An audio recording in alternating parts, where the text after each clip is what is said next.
Сама все сделала, наклеила, все, в люстру повешала, чтобы чисто было. Все черноту и мокроту я заклеила. А вот в этой комнате пойдемте посмотрите.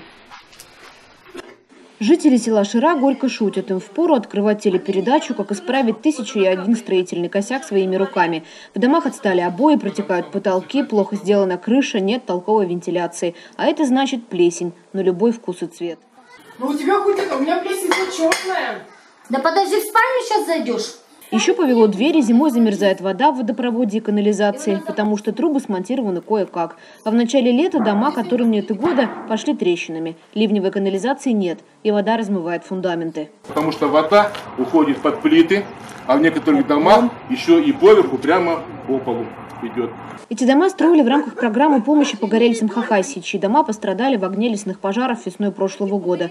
Их селу, говорят местные, просто не повезло застройщикам. Вот, например, такой дом стоит около 3 миллионов. Если, говорит, у вас здесь миллион вложен, сами строители мне говорят, то это хорошо.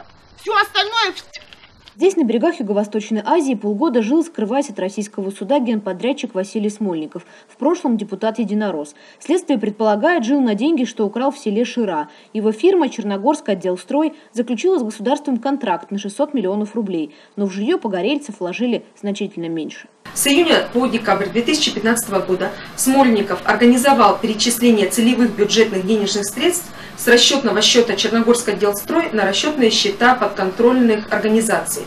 А впоследствии денежные средства были перечислены кредитным организациям в счет погашения кредитов и процентов по договорам юридических лиц Черногорск отделстрой и другой фирмы, в том числе кредитные обязательства, которые он брал на себя как физическое лицо. Еще Смольников, говорят следователи, дал взятку Минстрою республики, чтобы те задним числом подписали акты о приемке дома. Так его фирма получила полную выплату по контракту и про село Шира забыла. Когда все это вскрылось, власти обещали сами уже через субподрядчиков устранить огрехи строителей. Жители ждали помощи полгода. Они говорят, все, мы вам построили, теперь это уже ваше дело.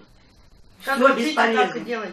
А сказали, у нас дома 5 лет на обслуживание, ну как, на гарантии или как? На гарантии 5 лет, что мы в течение 5 лет будем исправлять и все это делать. Ну, вообще никого не дозовешься, вот просто они просто нас отфутболивают, все. Но несмотря на гарантию чинить систему отопления, например, в доме, где живут семья с 6 детьми, власти не хотят. Чиновники по телефону заявляют, они уже устали от этой истории и максимум выполнили. Дома стоят, а плесень и текущие трубы – это жители сами виноваты. А если люди, к сожалению, еще не могут нормально эксплуатировать свои дома, вот это вот нормально вообще? Когда люди элементарно вентиляционные отверстия заливают монтажной пеной, потому что им кажется, что у них дует. Конечно, у них дует, потому что у них дом сырой. Они залили отверстия, и вообще все сгнило. Что мы теперь должны сделать? Новый дом им построить? Они сейчас говорят, это брак. Это не брак, ребята. Это ваши руки-крюки. Кто вас просил вообще так делать?